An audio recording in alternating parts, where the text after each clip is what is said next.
안녕하세요. 오늘 당신만을 위해 D&D 파마텍이라는 기업 투자 관점에서 아주 속속들이 파헤쳐보는 시간입니다. 네, 안녕하세요. 저희가 받은 자료들이 꽤 많아요. 기업 분석 보고서, 재무자료, 시장 분석, 최신 뉴스까지. 이걸 다 바탕으로 해서 가장 중요한 내용만 깍 뽑아서 정리해드릴게요. 네, 좋습니다. 목표는 명확합니다.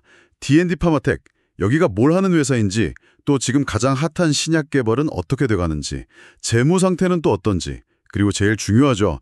투자자로서 당신이 뭘 고려해야 하는지 그 핵심만 짚어보는 겁니다. 네, 제공된 정보 안에서 핵심을 잘 파악하는 게 중요하겠네요. 맞습니다. 오직 제공된 정보에만 충실해서 알짜배기만 골라내 보겠습니다. 자, 그럼 바로 시작해볼까요? 먼저 D&D 파마텍, 어떤 회사인지 기본부터 알아야겠죠? 네, 그렇죠. 2014년에 설립됐고요. 작년 2024년에 코스닥 시장에 들어왔어요. 그러니까 상장사로서는 뭐랄까 좀 신선한 편이죠. 네, 맞아요. 경기도 성남에 본사가 있고 이슬기 대표가 이끌고 있습니다. 이 회사의 정체성, 그러니까 뭘로 먹고 사는 회사냐 하면 혁신 신약 개발입니다. 특히 이제 시장에 없던 새로운 개념의 약, first in class 개발에 집중하고 있어요. 네, 핵심 기술로는 요즘 정말 뜨거운 GLP-1 계열 펩타이드 기술을 가지고 있고요. 아, GLP-1 역시 그 얘기가 나오는군요. 그렇죠. 이걸 기반으로 해서 타겟하는 질병들도 보면 비만이나 MASH, 그러니까 대사성 관련 지방간염 같은 대사성 질환, 그리고 파킨슨병 같은 퇴행성 뇌질환, 이런 분야들이에요. 아, 그러니까 아직 딱 부러지는 치료제가 좀 부족한 미충족 의료 수요가 큰 분야들을 공략하는 거네요. 정확합니다. 그래서 이 회사가 내세우는 기술적 무기가 또 두 가지인데요. 하나는 약효 지속 시간을 늘려주는 폐길화 기술이고요. 폐기로화요? 네. 다른 하나는 주사제를 먹는 약으로 바꾸는 오렐링크 플랫폼 기술입니다. 오, 오랄링크 먹는 약으로요. 비만 치료제만 해도 대부분 주사인데 먹는 약으로 만든다는 건 와, 이거 정말 큰 차별점이 될 수 있겠는데요? 네, 분명 매력적인 포인트죠.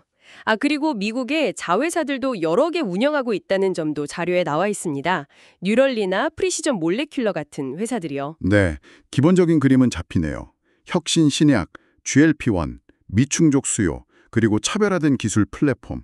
그럼 전문가님, 이 기술들을 가지고 구체적으로 어떤 신약들을 개발하고 있는지 그 파이프라인 현황을 좀 더 자세히 들여다볼까요? 네, 좋습니다. 말씀하신 대로 D&D 파마텍의 핵심 전략은 GLP-1 기반 치료제 포트폴리오를 계속 넓혀가는 겁니다. 현재 가장 스포트라이트를 받는 건 뭐니 해도 MASH 치료제 후보 물질인 DD01이에요. DD01, 이게 간판이군요. 네, 그렇죠. 이게 GLP-1하고 글루카곤이라는 두 가지 호르몬 수용체에 동시에 작용하는 그런 이중 작용제입니다. 이중작용제. 최근 미국에서 진행한 임상 2상 결과가 상당히 인상적이었습니다. 불과 12주, 그러니까 석 달 정도 투약했는데도요. 경쟁 약물이 거의 1년, 48주 동안 투약해야 얻는 것과 비슷한 수준으로 지방간을 줄이는 효과를 확인했다. 이런 발표가 있었죠. 와, 12주 만에 1년치 효과라니요. 아유, 그 데이터는 정말 시장에서 주목할 만했겠는데요? 네, 상당한 결과죠. 덕분에 미국 FDA로부터 패스트 트랙으로 지정받기도 했습니다. 신약 개발 과정을 좀 더 빠르게 진행할 수 있게 도와주는 제도죠. FDA 패스트 트랙까지.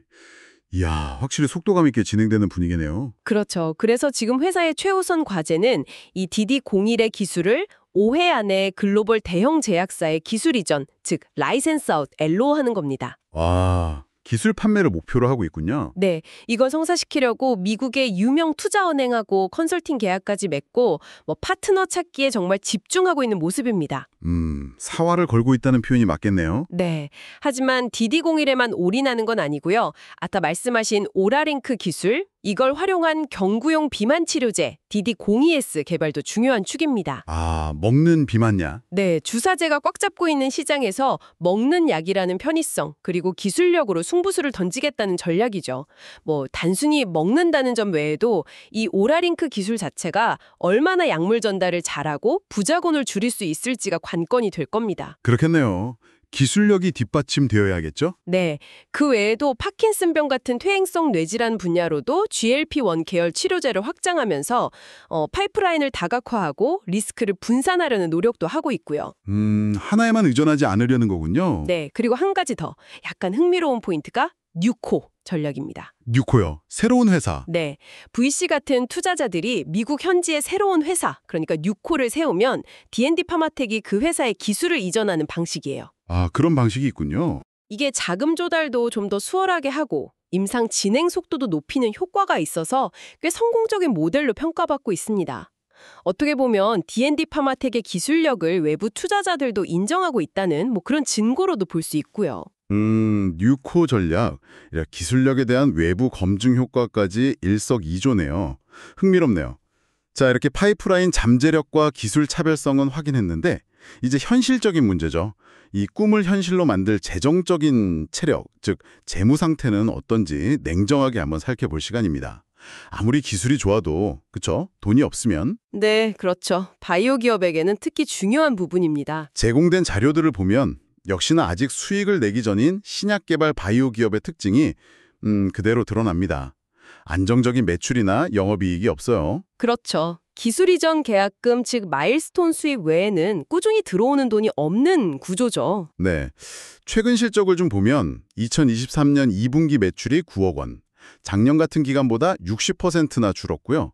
영업 손실은 80억 원을 기록했습니다.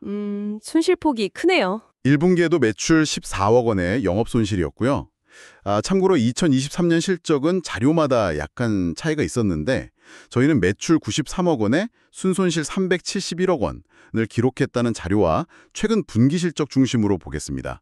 분석의 일관성을 위해서요. 네, 알겠습니다. 재무 구조를 2024년 말 기준으로 좀 뜯어보면요. 당장 현금화할 수 있는 유동자산이 한 400억 원. 그중에 진짜 현금성 자산은 300억 원 정도입니다. 현금은 300억 원 정도. 네.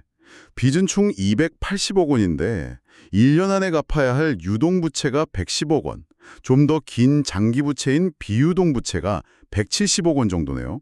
부채 비율은 약 35.9% 정도고요. 아주 높은 편은 아니라고 할 수 있겠네요. 이 수치도 다른 자료와 약간 차이가 있었지만 첫 번째 분석 보고서 기준으로 정리했습니다. 부채 비율 자체는 괜찮아 보이는데 역시 현금 흐름이 좀 걱정스럽죠. 연구개발, R&D에 계속 돈이 들어가니까요. 현금이 계속 줄어들고 있습니다. 2023년 한 해 동안 사업 운영으로만 265억 원의 현금이 빠져나갔다고 나와 있네요. 265억 원이나요? 와. 네. 이런 상황이니 PER이나 ROE 같은 수익성 지표는 지금 마이너스라 의미가 없고요. 그나마 볼 수 있는 게 PBR, 주가 순자산 비율인데 2025년 6월 기준으로 약 9.81배 수준입니다. PBR 9.85배요? 잠깐만요. 그럼 장부상 회사 가치보다 주가가 거의 10배나 높다는 의미잖아요? 지금 당장 이익을 못 내는 회사인데도 이 정도 PBR이다. 와, 이거는 시장이 미래 신약 성공 가능성, 특히 그 기술 이전 가치를 얼마나 크게 보고 있는지 그 기대감을 아주 적나라하게 보여주는 대목이네요. 정확합니다. 물론 이게 정말 기대감인지 아니면 약간 거품일 가능성은 없는지 그건 따져봐야겠지만요. 그렇죠. 재무제표 숫자만 보면 불안해 보일 수 있지만 이런 기술주들은 현재 실적보다는 미래 가치에 대한 기대감이 주가에 훨씬 더 크게 작용하는 경향이 있습니다. 네, 맞습니다.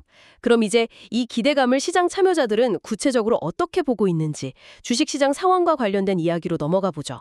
먼저 주주 구성을 보면 2025년 6월 말 기준으로 최대 주주는 이슬기 대표 외 1인으로 약 20.69% 지분을 가지고 있습니다.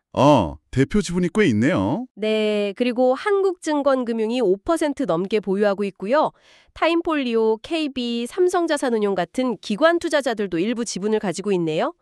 외국인 지분율은 1%대로 아직은 좀 미미한 수준이고 자사주는 없습니다. 기관들이 좀 들어와 있군요. 네, 시장에서 D&D 파마텍을 보는 시선, 즉 테마라고 하죠.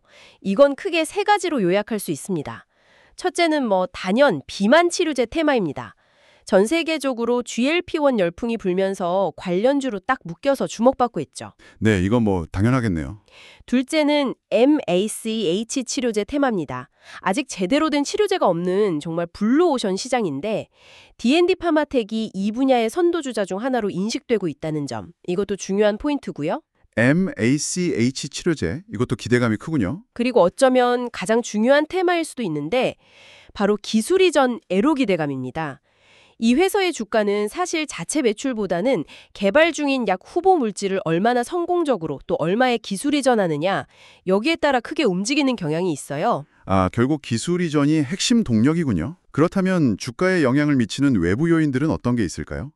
뭐 정치적인 이슈 이런 것보다는 역시 글로벌 신약 트렌드, 특히 GLP-1 관련 소식이나 FDA 같은 규제기관 움직임이 훨씬 중요하겠네요. 맞습니다.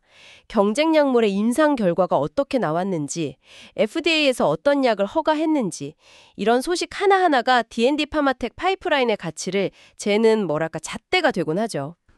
경쟁사 동향이 중요하군요. 네, 다행히 최근 MAC 시장에서 첫 신약이 허가되는 등 시장 자체가 열리고 있다는 점은 좀 긍정적인 배경이라고 할 수 있습니다. 아, 시장이 커지고 있다는 건 좋은 신호네요. 네, 최근 주요 뉴스를 다시 한번 짚어보면 지난 6월에 DD01의 미국 이상 성공 발표가 있었죠. 이게 기술 이전 기대감을 아주 한껏 끌어올렸고요. 네, 그 소식이 있었죠. 그리고 7월에는 아까 말씀드린 6호 전략의 성공 사례로도 조명을 받았습니다. 그리고 진공가에서는 이제 9월하고 4분기에 있을 데이터 발표 같은 이벤트, 여기에 대한 기대감이 주가에 반영되고 있다. 이런 분석도 내놓고 있고요. 아, 9월 4분기에 또 중요한 발표들이 예정되어 있군요. 네. 이때감이 계속 이어질 수 있겠네요. 그래서 전일 2025년 8월 24일 주가는 어땠는지 자료를 좀 보니 종가가 14만 4,100원, 장중고가는 14만 9,900원까지 갔다가 저가는 14만 4천 원을 기록했네요. 네. 기술적으로는 6월 이후 주가가 특정 범위 안에서 오르락 내리락하는 그런 박스권 움직임을 보이고 있다고 분석되네요. 말씀하신 대로 9월 4분기 이벤트 기대감 때문에 주가가 좀 내리면 아싸다 하고 매수세가 들어오고 또 오르면 단기 차익 실현하려는 매물이 나오고 뭐 전형적인 모습으로 보입니다. 네, 이벤트 드리븐 성격이 강한 종목의 특징이죠. 그런데 오늘 2025년 8월 25일 주가 움직임에 대해서는 조금 다른 설명이 붙어있네요. 자료에 따르면 이날 주가 변동에 대해 D&D 판트킥 회사 자체의 특별한 소식, 뭐 직접적인 호재나 악재는 확인되지 않았다고 해요. 아, 그래요? 네. 대신 간밤에 미국 파월 연준 의장의 발언 같은 글로벌 거시경제 이벤트 때문에 전반적인 투자 심리가 개선된 영향이 컸을 거다, 이런 분석입니다. 아, 시장 전체 영향이군요. 네, 즉 개별 기업 이슈보다는 시장 전체 분위기에 따라 움직였을 가능성이 높다는 점, 이걸 좀 짚어줘야 할 것 같아요. 어제 오늘 주가만 보고 섣불리 뭔가 있나 보다 이렇게 판단하기는 어렵다는 거죠. 네, 맞습니다. 개별 기업의 펀더멘털 변화 없이도 시장 전체 분위기에 따라서 주가가 출렁이는 건 뭐 흔한 일이니까요. 자, 그럼 지금까지 살펴본 내용들, 회사의 기술력, 파이프라인 잠재력, 재무 상태, 시장 기대감과 위험 요인, 최근 주가 흐름까지 이 모든 걸 종합해서 투자자로서 당신이 D&D 파마텍을 바라볼 때 어떤 점들을 고려해야 할지 한번 정리해 보겠습니다. 네, 이제 가장 중요한 부분이네요. 먼저 이 투자의 본질을 명확히 인식해야 합니다. D&D 파마텍은 현재의 숫자보다는 미래의 대박 가능성, 즉 신약 개발 성공에 베팅하는 전형적인 고위험, 고수익 바이오 기술주입니다. 고위험, 고수익, 딱 맞는 말이네요. 그렇죠.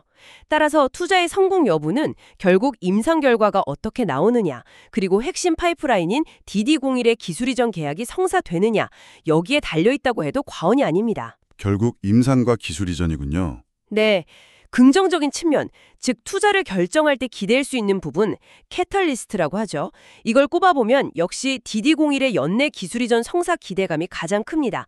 이게 제일 중요하고요. 네, 연내 기술 이전. 그리고 9월과 4분기로 예정된 추가 데이터 발표나 관련 이벤트들도 주가에 긍정적인 모멘텀을 줄 수 있습니다. 또 전 세계적인 GLP-1 시장 성장세 자체도 긍정적이고요. 팩일화나 오려링크 같은 회사의 차별화된 기술력, 우수한 연구 인력, 자료 보면 석박사가 70%나 된다고 하네요. 맷세라 같은 회사와의 파트너십, 그리고 MASH 시장 자체가 2030년에는 100조 원까지 커질 거라는 전망, 이런 것들도 다 긍정적인 요인이죠. 와, 긍정적인 요인도 정말 많네요. 최근 자금 조달 성공한 거랑 과거에 투자 유치 많이 한 것도 있죠. 아, 맞습니다. 최근 343억 원 규모의 연구 전환사채 발행으로 자금을 조달했고 과거에 총 2,190억 원이라는 상당한 규모의 투자를 유치했다는 점, 그리고 이제 그 VC들의 투자 회수 기대감, 이것도 긍정적인 신호로 볼 수 있습니다. 네, 자 그럼 이제 반대편을 봐야죠. 동전의 양면처럼 위험 요인, 리스크는 어떤 것들이 있을까요? 이것도 명확히 인지해야 합니다. 신약 개발이라는 것 자체가 본질적으로 실패 확률이 매우 높습니다. 그렇죠. 성공보다 실패가 훨씬 많죠. 네. 임상 결과가 기대에 못 미치거나 예상치 못한 부작용이 나올 수도 있고 개발 자체가 지연될 수도 있습니다. 아까 나씨 임상 이상 완료 목표가 2025년 하반기라고 했지만 이것도 지연될 가능성은 항상 열려 있는 거죠. 네, 임상 실패나 지연 리스크. 그리고 야심차게 추진 중인 기술 이전 협상이 결렬되거나 지연될 가능성, 이것도 항상 염두에 둬야 하고요. 또 재무적인 부담도 계속되고 있죠. R&D 비용으로 현금은 계속 소모되는데 안정적인 수입원은 아직 없으니까요. 혈금 소모, 이게 계속 발목을 잡을 수 있겠네요. 네. 실제로 2023년에 대규모 손실을 기록했고 일부 자료에서는 회사의 계속 기업으로서의 존속 능력에 대한 불확실성을 언급하면서 위험 경고를 하기도 했습니다. 이건 좀 심각하게 받아들여야 할 부분이고요. 계속 기업 불확실성까지 언급됐었군요. 네. 그리고 과거 상장 과정이 순탄치 않았다는 점, 성장 시도 실패라던가 금감원 정정 요구 같은 이슈들이 있었죠. 이게 기업 가치 평가에 대한 논란이나 상장 이후 주가 변동성 리스크를 좀 시사하는 부분일 수도 있습니다. 아, 상장 과정에 잡음도 있었군요. 네. 그리고 MSCI 시장에서 글로벌 빅파마들과의 경쟁은 앞으로 점점 더 치열해질 거고요. 마지막으로 과거에 주요 경영진이 회사를 떠났던 사례가 있다는 점. 이것도 위험 경고 자료에 언급된 내용인데 잠재적인 경영 불안정성 요인으로 고려해 볼 수는 있겠습니다. 와, 위험 요인도 정말 만만치 않네요. 그렇죠. 그래서 이 회사에 대한 투자 접근은 정말 신중해야 합니다. 다시 한번 말씀드리지만 이건 절대 투자 추천이나 매수 매도 의견이 아닙니다. 네, 당연하죠. 저희는 정보 분석만 해드리는 겁니다. 현재 주가는 중요한 이벤트를 기다리면서 박스권에서 움직이고 있지만 앞으로 나올 뉴스 하나하나에 따라서 주가가 정말 크게 요동칠 가능성이 높습니다. 좋은 소식이 나오면 급등할 수도 있지만 반대로 나쁜 소식이 나오면 급락할 위험도 크다는 거죠. 변동성이 엄청나겠네요. 네, 따라서 뉴스 흐름에 민감하게 반응하면서 동시에 리스크 관리에 정말 신경 써야 합니다. 만약 좀 더 안정적인 투자를 선호하신다면 기술 이전 계약 체결 같은 확실한 성과가 눈에 보일 때까지 기다렸다가 접근하는 것도 하나의 방법일 수 있겠습니다. 네, 성과 확인 후 접근. 어떤 결정을 내리시든 그 최종 책임은 투자자 본인에게 있다는 점을 꼭 기억하셔야 합니다. 네, 명심해야 할 부분입니다. 오늘 D&D 파마텍에 대해 정말 다각도로 깊게 파고들었네요. 정리하자면 GLP-1이라는 강력한 무기를 가지고 비만, 메쉬 같은 성장성 높은 시장을 공략하는 잠재력이 아주 큰 바이오 기업이다. 이렇게 볼 수 있겠고요. 네. 특히 핵심 파이프라인 DD01의 기술 이전 성공 여부와 곧 다가올 9월 4분기 이블트들이 단기적인 주가 향방을 가를 중요한 열쇠가 될 것 같습니다. 그렇죠. 하지만 동시에 아직 수익을 내지 못하는 재무 상태와 신약 개발 자체의 높은 불확실성이라는 명확한 위험 요인도 안고 있다. 그래서 현재 주가는 실적보다는 미래에 대한 기대와 우려가 아주 팽팽하게 맞서고 있는 상황이다. 이 점을 이해하는 것이 중요하겠습니다. 네, 정확한 요약입니다. 여기서 당신이 한 걸음 더 나아가서 생각해 볼 만한 질문을 하나 던져보고 싶습니다. 현재 대부분의 시선이 DD01의 기술 이전에 쏠려 있는 것이 사실이잖아요. 네, 그렇죠. 다들 그것만 보고 있죠? 만약 DD01 기술 이전이 성공적으로 이루어진다면 그 이후 D&D 파마텍의 모습은 어떨까요? 회사의 지속 가능한 성장을 위해서는 결국 DD01 외의 바른 파이프라인들, 예를 들어 아까 언급된 경구용 비만 치료제 DD02S나 퇴행성 뇌질환 치료제가 얼마나 힘을 발휘해줄 수 있을지가 중요해질 텐데요. 아, 다음 스텝이군요. 네, 과연 이 다른 파이프라인들이 DD01의 성공을 이어받아서 회사의 장기적인 가치를 떠받칠 제2, 제3의 성장 동력이 될 수 있을까요? 단일 파이프라인 의존도를 넘어서는 미래를 어떻게 준비하고 있는지 그 부분을 살펴보는 것도 당신의 투자 결정에 중요한 통찰을 줄 수 있을 겁니다. 와, 정말 중요한 질문이네요. 하나의 성공에 안주하지 않고 다음, 또 그 다음을 준비하는 회사의 모습까지 그려봐야 한다. 이런 말씀이시죠? 바로 그렇습니다. 네. 오늘 저희가 함께 나눈 이 분석이 당신의 궁금증을 풀고 D&D 파마텍이라는 기업을 더 깊이 이해하는 데 도움이 되었기를 바랍니다. 함께 해주셔서 감사합니다. 네, 감사합니다.